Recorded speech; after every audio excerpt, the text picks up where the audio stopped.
So it was organized by the climate campaign activists at Friends of the Earth, and it was specifically chosen to happen at the end of the Paris climate talks, which are ended yesterday but are still going on today, and really bring attention to, even though we're having these discussions, that we're still not doing enough, and no matter what deal they come to, we still need to do more.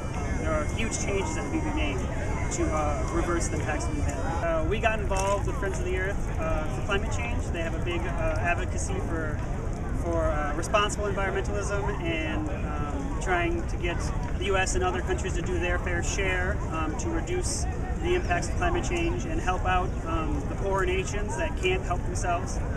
Since the U.S. is a very, very large contributor and the largest historic contributor to climate change, particularly here, we're trying to get the attention of policymakers and rally support to hold people accountable to make sure that we in the U.S. do what we need to do to contribute to solving these huge issues we have. I want people to take this problem more seriously. I mean, there's a lot of people who disagree with the science or think it's some sort of conspiracy, and they have to realize that we're not here for any political agenda. I'm here because I believe that our environment's important, and preserving our environment and our planet is the highest priority we have, and I just want to try to do anything I can to try to make other people aware of that and try to rally others that are like-minded.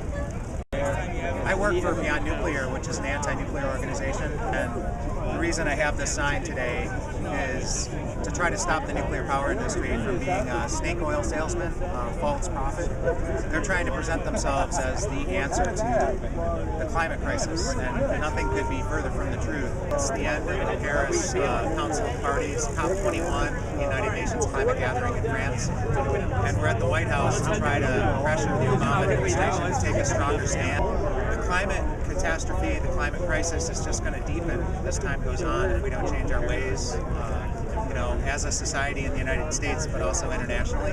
So the next administration needs to take this very seriously. So there are countries taking this seriously. There are candidates in the U.S. taking it seriously. Then, on the Republican side, there's mostly to entirely absolute climate denial. So they're denying there's a problem. The climate crisis is existential threat for countries like Marshall Islands, for example. They would literally go underwater and lose their land base if climate catastrophe is bad enough, and that's where we're headed right now.